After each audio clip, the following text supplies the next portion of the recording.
اینا نفتکشایی که اینجا پشت تنگه موندن، اینا همه خاموشن. الان نگاه پشت سرت پره، خیلیش پشت سرتو بگیر.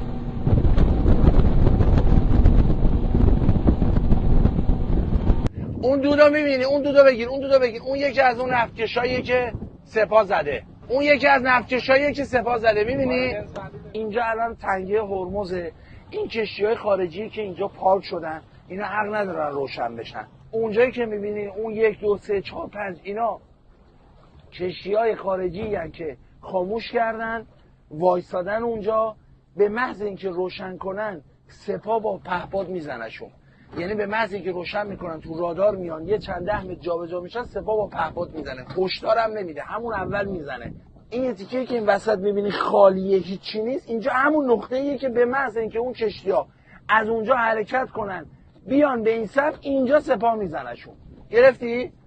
درست گرفتی اینجا رو؟ قلیش برو، اینا وای نمیستن، میگه خطرناکه. برو برو برو بالا سرمون. برو آقا. اینا ایرانی هست؟ داره به آسمون اشاره میکنه، میگه برو. اون دست تکون نمیده، داره میگه بالاست، بگیرش.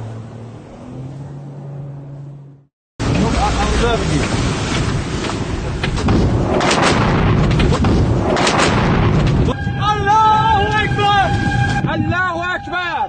انهدام نفتکش امریکایی در محدوده شمال خلیج فارس.